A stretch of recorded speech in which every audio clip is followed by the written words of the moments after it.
In this video, we're going to investigate some properties of circles.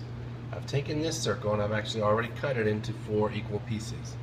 If we align these pieces so that the edges are against each other and they're alternating up, down, like that, then what we have is sort of a worm-looking object. It's nothing that we've seen before. And this distance is a quarter of the circle.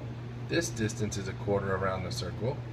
This distance is a quarter of the circle, and this distance is a quarter around the circle. Now we want to investigate what will happen if we continue to cut our circle into smaller and smaller wedges. And here, we have now cut our circle into 8 wedges. Again, 8 wedges. This distance is 1/8 of the outside around the circle. This distance, and this distance. All of these are 1/8 of the way around the circle. So all of these added together will be halfway around the circle. Same with this. This is 1/8, 1/8, 1/8, and 1/8, which makes 4/8, which is halfway around the circle as well. So the length of this side and the length of this side make up halfway around the circle plus halfway around the circle, 1 full trip around the circle. Now you can already see by the wedge pieces that this is already R. That's the distance from the center of the circle to the edge of the wedge. Okay, so we have R, and then we have half of our circumference.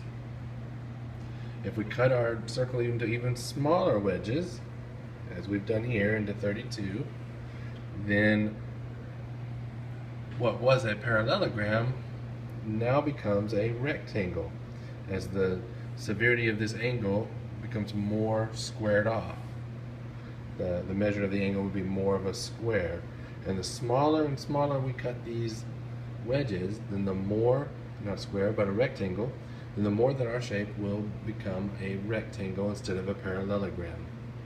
Again, we have this distance, which is going to be equal to halfway around the circle, and this distance, which is equal to the radius of the circle.